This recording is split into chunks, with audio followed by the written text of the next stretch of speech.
7 episodes, 7 hot topics in 7 minutes. Welcome to Rapid7's Magnificent 7, a video series where we'll be discussing the complexities faced by security teams.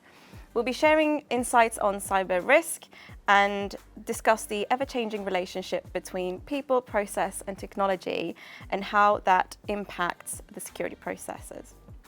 I am your host, Shilan Aliali, and I'm joined by my colleague David Brooks-Smith, who is a security expert with over 10 years of experience focusing on public cloud security, associated risks, compliance and observability challenges.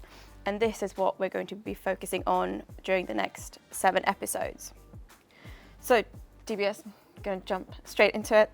What roles and responsibilities should security teams focus on in order to create a cohesive security program? Yeah, that's a fantastic question. And I think the implied other side to that question is what shouldn't they focus on? Or maybe what should they push the responsibility outwards within the organization to?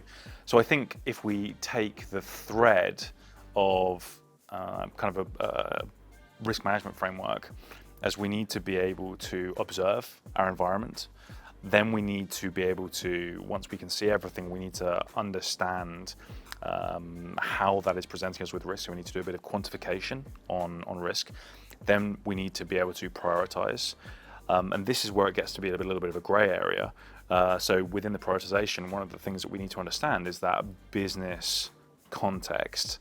Is this revenue generating? Can it have downtime? Is it a playground environment? Like whatever it may be. But security kind of here starts to be able to, or starts to need the input of other teams. So like application owners or business or technical owners of applications or systems. And then we have the kind of assignation of business and technical ownership. So, really important in understanding that context. And then ultimately we have the action, I suppose. So what we can do with that risk when it's quantified, prioritized and owned.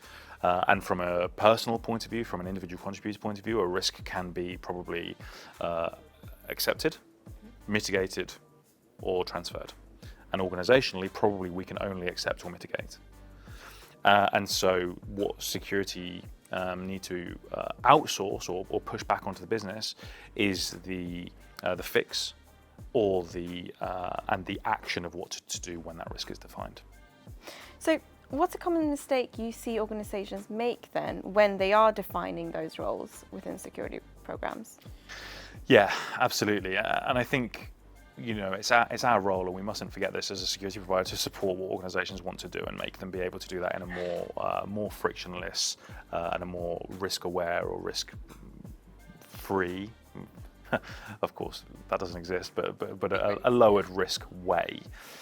And so all mistakes may be a slightly strong word, but what I can comment on is where we see friction potentially and where we see teams not be able to succeed at the pace that they potentially need to. And I think that that's where, as I alluded to in the last question, where security teams try and take on responsibility for more than really should be allowed them. And so like the observability, absolutely, like this is probably going to be a tool which is owned by security engineering.